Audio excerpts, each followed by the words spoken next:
Oke, selamat datang Semi di podcastnya Tokobot. Terima kasih Tokabot sudah mengundang Semi. Sama-sama. Udah lama banget nih nggak pernah ngobrol-ngobrol. Terakhir waktu kuliah ya. Iya, udah lama. Oh iya, kenalin diri dulu dong Sem. Maksudnya kayak perkenalan diri, terus perkenalan bisnisnya gimana gitu. Halo semuanya, para penonton.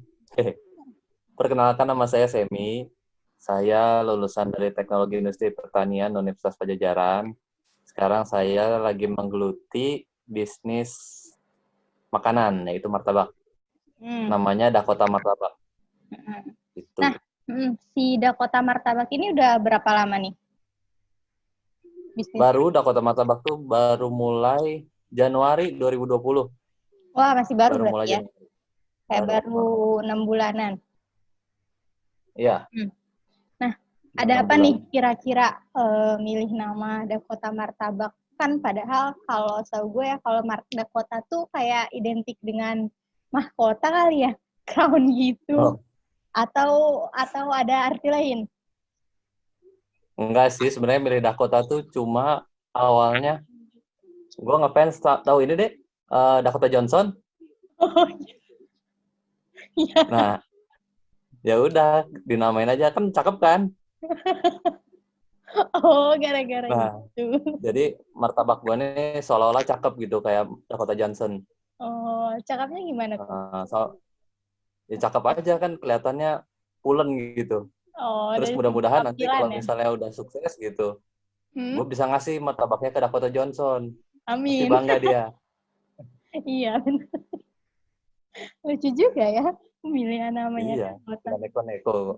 Tapi kenapa sih, maksudnya kayak kenapa sih lu tuh milih F&B kuliner martabak gitu kan? Padahal tadi background-nya tuh anak teknik ya, bukan anak teknologi pangan atau anak kuliner gitu. Kenapa? Awalnya sih kan tahu kan gue bisnisnya parfum kan. Iya benar-benar dulu parfum. Kemarin parfum terus sama teman ternyata agak berat lah bisnis parfum karena dia nggak terlalu paham. Jadi kita coba bisnis yang lain kira-kira apa. Nah udah kita pilih martabak. Kenapa makanan? Karena kalau dipikir-pikir lagi parfum uh, untuk seumuran gua gitu kayaknya agak sulit. Bahan bakunya kan mahal. Habis itu juga pemasarannya juga linknya belum kuat gitu. Sedangkan kalau makanan kan lebih gampang dijangkau ya pasarnya. Semua orang butuh makan gitu. Dan apalagi kayak sekarang gitu. Kayak sekarang kalau kondisi kayak sekarang lagi corona gini, orang yang mau beli parfum nggak sebanyak kayak orang mau beli makan kayaknya. Lebih penting beli yang penting-penting dulu aja gitu kayak makanan daripada benda-benda tersier gitu. Bener-bener lebih baik mementingkan isi perut dulu ya daripada beli parfum. Terus, Itu kenapa martabak. tapi kan sekarang ini lagi corona ya, misalnya lagi orang-orang juga lagi pada stay at home. Jadi, maksudnya kan lu tuh tadinya ada dine-in-nya gitu ya, kalau nggak salah, ya nggak Iya. sih? Nah, gimana tuh Iya dulu. sekarang pas lagi corona? Ada perubahan atau gimana sih perubahannya gitu pas dari yang tadinya sebelum corona, pas bisnis kuliner sekarang pas ada corona? Iya ada sih jelas ada. Cuman perubahannya dulu ada tempat dine in sebenarnya kan karena waktu itu kita buka store-nya di semacam food court kan. Iya Jadi benar. ada tempat dine in-nya gitu. Kita lebih mengandalkan waktu itu orang-orang yang lewat. Orang-orang yang lewat, yang ngelihat store kita, itu emang targetnya orang-orang itu gitu yang pada mampir jadinya. Nah Oh. sekarang karena corona kan kita nggak ada store, jadi mau nggak mau kitanya harus lebih susah payah memasarkan produknya gitu karena orang nggak bisa ngelihat kita ada di mana, tapi kita harus tetap ngasih tahu ke orang-orang kalau Dakota tuh ada gitu. Jadi lebih rumit lah, nggak pakai visual yang fisik ada nyata tempatnya, tapi lebih ke online kalau sekarang. Tapi Dakota udah ada di kayak di ojek online gitu nggak sih? Atau emang Baru ada di GoFood. di Di GoFood? GoFood ada. Tapi selama corona ini gimana tuh dampak yang signifikannya dari yang kan baru ada di GoFood doang nih. Sedangkan kalau misalnya dine in mungkin kayak konsumennya lebih banyak dan emang mereka juga senangnya dine in gitu kalau misalnya makan martabak mungkin ya. Tapi bedanya signifikan banget nih gimana? Gara-gara sekarang harus delivery kan mau nggak mau. Iya. Ya, perbedaannya kalau dulu kita bisa tinggal nunggu di store, nanti ada orang datang. Kalau sekarang kita yang harus ngejar orangnya gitu. Kita ngejar pasarnya siapa, jadi kita harus nawarin satu-satu gitu. Kayak harus open PO, nawar-nawarin ada yang mau beli apa enggak gitu. Biar orang-orang tahu dulu gitu. Karena kita nggak punya bentuk nyata dari tokonya gitu. Jadi kita yang perbedaan paling signifikan itu sih, kita harus maju sendiri gitu, nawarin satu-satu. Dan sekarang lebih yang beli itu orang-orang terdekat. Kalau dulu kan orang-orang umumnya juga bisa ngelihat gitu tokonya. Kalau kita sekarang lebih nawarin orang-orang dekat dulu, biar nanti jadinya mulut ke mulut aja gitu. Berarti maksudnya cara lu survive buat si Dakota ini tuh sekarang emang bener-bener ngandelin di online gitu ya? Saya buat brandingnya dan lain-lain. Nah gimana sih apa ya kayak cara lu berjualan di via online ini buat si kuliner Dakota ini? Awalnya kan kemarin pas baru jalan 3 bulan nih dagang di sana, tiba-tiba corona kan, langsung tutup itu. Awalnya juga bingung di rumah ngapain ini, martabaknya mau digimanain. Nah, sampai akhirnya tercetuslah ide buat bikin open PO aja ke teman-teman kantornya Bebek. Kan dia masih ngantor kan. Iya benar-benar. Nah, dicoba open PO ke sana, ternyata banyak yang pesan, banyak yang mau cobain. Oh ya udah dicobain lah itu di open PO ke teman-temannya Bebek, ke temannya Ibu juga di kantor yang pada masih ngantor gitu. Jadi ke orang-orang dekat ditawar-tawarin kayak gitu.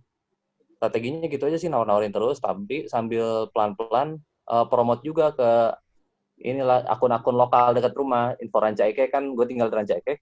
Nah, coba promote di situ, paid promote ke sana. Lumayan nyangkut.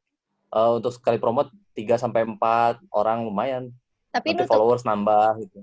Tapi nutup. Ya, untuk sekarang sih nggak nutup, karena masih sedikit banget sih yang beli. Cuman nggak apa-apa lah, pelan-pelan kan, tebar jaring aja dulu gitu. Benar. Kalau channel online itu Dakota sekarang di mana aja sih? Soalnya yang tahu gue tuh kalau nggak salah di Instagram aja ya, di Instagram Dakotanya sendiri. Atau ada channel lain gitu? Enggak sih, cuma Instagram aja. Instagram sama paling kalau udah pernah beli, nomor WA-nya kita save. Nah, nanti kalau ada promo-promo atau ada open PO lagi, kita broadcast ke mereka ke yang udah pernah beli. Oh gitu. Broadcast-nya tuh maksudnya nge-infoin apa sih biasanya? Biasanya kita nginfoin kalau lagi ada open PO lagi untuk area Bandung. Kan sekarang di Rancaikek nih, jadi orang-orang yang di Bandung, kalau pada mau beli martabak, dibikin open PO dulu, sampai kekumpul kuota berapa, baru nanti dianterin ke Bandung gitu. Oh, kumpul kuota. Maksudnya kekumpul kuota. Misal hari ini ada harus ada minimal 5 order, baru orderan dibikin gitu, apa gimana? Jadi biasanya dalam 1 minggu dibikin open PO nih. Nanti diantar di hari apa, disepakati biasanya hari Minggu. Nanti kalau ada sampai hari Minggu ada 10 orderan baru diantar gitu. Kalau misalnya belum kekumpul, mungkin bisa di pending lagi gitu. Soalnya sayang juga kan ongkosnya gitu. Iya bener. Emang ongkosnya free ongkir apa gimana nih? Biasanya kalau gue ke Bandung dulu, nanti di gosen satu-satu dari area yang paling dekat aja dari arah rumah mereka gitu, sekalian lewat. Kalau diantar satu-satu sih capek juga ya. Tapi mau nanya nih, penasaran, emang bedanya Dakota sama martabak yang lain apa sih Sam yang jadi unique selling-nya itu? Nah, sebenarnya kalau dibilang beda sih, nggak tahu ya, gue juga kurang banyak explore, tapi yang gue alamin ini mah, kan dulu gue sering beli martabak. Sering beli martabak pada umumnya. Sebelum tahu nih cara bikin martabak gimana, sering beli martabak. Beliin Bebek martabak. Buat dibawa ke rumah. Tiap martabak yang dibeli itu, kalau mau enak, harganya pasti mahal banget. Emang yang ngebedain ya kan? Apa adonannya, apa toppingnya? Kayaknya sih topping ya. Kalau ngebandingin martabak yang benar-benar enak sama martabak yang biasa kita lihat di sekitaran kampus dulu gitu, toppingnya beda.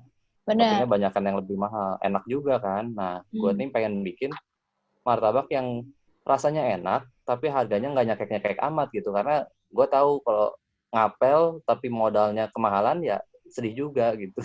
Oh, berarti secara tidak langsung segmen pasar lu tuh orang-orang, maksudnya kayak orang-orang yang punya pasangan, nanti si martabaknya buat dikirim ke pasangannya gitu, atau buat nyogok mertua gitu misalnya. Iya kan? Ya bisa kalau itu. Pokoknya Oh. harganya cukup terjangkau untuk orang-orang yang pengen martabak enak gitu. Oh ya benar. Boleh Tapi deh, cobain aja bandingin sama martabak lain yang harganya setara gitu ya. Pasti benar. harga Dakota lebih ini, Kemarin lebih sempat layak sih, lah. ah, sempat kepoin Heeh. juga.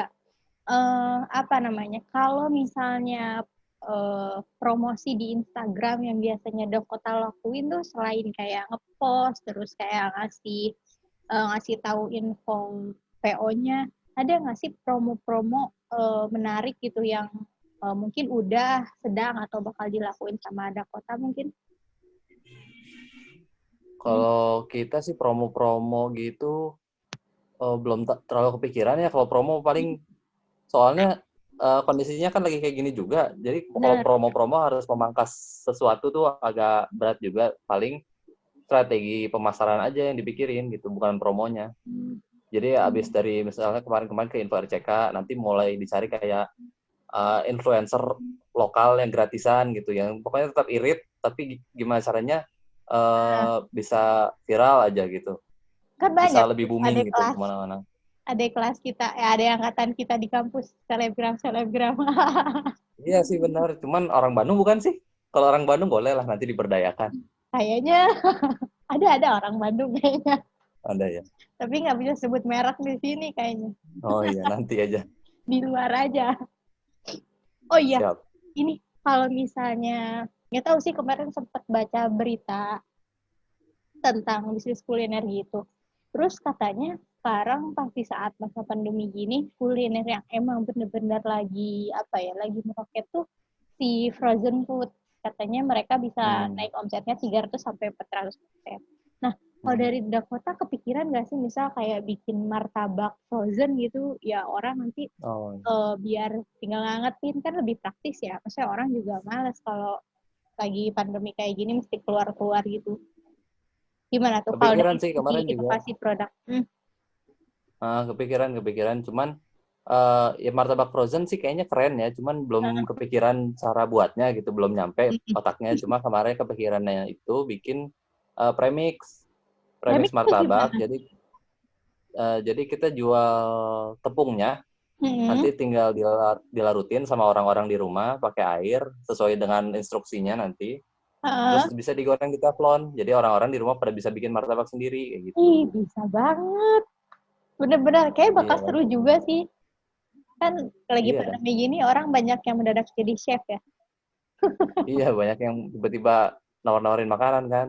Uh, oh iya, berarti kalau misalnya balik lagi nih ke penjualan saat pandemi, berarti kalau misalnya dari segi traffic, rada menurun ya kalau pas pandemi ini? Apa apa tetap aja gitu sama? Sebenarnya kalau dibandingin sama 3 bulan kemarin waktu buka store, lebih banyak Hmm? sekarang. Oh gitu. Lebih banyak sekarang. Hmm. Karena open PO, dulu kan mungkin kita cenderung pasif di toko ya, nungguin. Kalau sekarang kita Hmm. yang ngejar kan. Hmm. Jadi lebih banyak sekarang. Cuman nggak pasti. Kan nggak setiap hari orang mau makan martabak kan. Hmm, Sedangkan bener-bener. circle yang kita punya terbatas. Kalau kita nawarin Hmm. ke circle yang sama, belum tentu dia repeat order sehari sekali kan nggak mungkin. Paling 2 minggu sekali gitu mereka baru pesan lagi. Tapi kalau dihitung dari 3 bulan kemarin di store sama 3 bulan sekarang pas corona lebih banyak sekarang. Karena Oh. kita lebih agresif mungkin ya. Hmm. Tapi kalau misalnya ngomong-ngomong kayak kan sekarang udah mulai masa transisi apa sih, adaptasi kebiasaan baru atau new normal nih. Nah, Hmm. kira-kira persiapan apa sih yang bakal dilakuin sama Dakota nih buat apa ya? Buat menyambut new normal ini? Kalau kita sih kedepannya pengen buka store lagi. Cuman Mm-mm. nggak buat dine in sih. Kemarin soalnya ngelihat dari habit pas dine in itu nggak terlalu efektif lah. Karena Ah, orang beli martabak sebenarnya bukan buat dine in ya. Biasanya orang-orang beli martabak kan dibungkus, dibawa ke rumah, dimakan benar. rame-rame di kosan gitu kan. Jadi Hmm. kita mau buka store tapi nggak fokus ke dine in, ya, sekedar toko kita tuh kelihatan aja. Oke. Pengen kayak gitu di area Bandung lah, soalnya agak berat sih, kan segmennya beda ya, orang di Rancaikek sama di Bandung. Jadi kalau dengan harga sekarang, meskipun menurut gua worth it banget kan, untuk jual di Rancaikek agak sulit orang-orang lokal, jadi mending buka store di Bandung gitu, lebih masuk. Bener. Iya sih. Oh iya nih, kalau misalnya kan mudah-mudahan nih semua orang berharapnya pandemi ini kan cepat berakhir nih. Kira-kira berarti tadi tuh menurut lu optimasi yang bakal dilakuin sama Dakota tuh coba offline cuman beda kayak strateginya kali ya. Betul. Oke deh. Ini nih pertanyaan terakhir. Pesan-pesan dong buat kayak para pengusaha-pengusaha lain supaya kan makin semangat nih jualannya di tengah pandemi ini. Kan banyak ya sekarang pengusaha-pengusaha baru yang mungkin baru berkecimpung pas lagi corona ini, atau emang mereka lagi bener-bener survive banget nih di tengah pandemi ini. Oh, dari lu gimana sih pesannya? Paling kalau dari gua sih, corona emang banyak ngebatasin banget ya orang-orang mau beraktivitas, nggak yang cuman yang bisnis, yang kerja biasa pun banyak yang drop gitu gara-gara corona ini. Benar. Ya intinya kita beruntung juga sebagai pebisnis karena kita masih bisa ngejalanin usahanya gitu. Yang penting jangan nyerah aja. Ini pasti sulit gitu, nggak cuma gue doang, semua orang yang bisnis juga pasti ngalamin hal yang sulit gitu. Kalau lagi corona gini, yang penting jangan nyerah. Terus ya bikin strategi yang tepat aja lah. Harus efisien gitu kalau kerja. Soalnya kalau buang-buang pas lagi corona gini, terlalu banyak buang modal, malah bahaya nanti ke depannya. Soalnya mau backupnya susah. Mau cari kerja juga lagi pada di ini kan, di berhenti-berhentiin kerja orang-orang. Kita juga nggak pernah tahu ya corona beresnya kapan. Iya, jadi pokoknya yang penting konsisten, jangan nyerah, tapi harus tetap perhitungan gitu, diperhitungkan. Iya, benar. Setuju. Oke deh, kalau kayak gitu, kayaknya sesi tanya jawabnya udah dulu nih, karena udah cukup lumayan banyak nih ilmunya dari Dakota. Ntar kapan-kapan mampir deh kalau misalnya udah ada store buat dine-in dan delivery juga lagi. Oke, kalau itu satu kru Talkabout mau pesen PO juga bisa, nanti dikirimin di antar. Siap. Nanti kalau udah ngantor ya. Oke, siap. Siap. Oke deh, Tem. Makasih ya, Tem ya. Ya, makasih banget nih.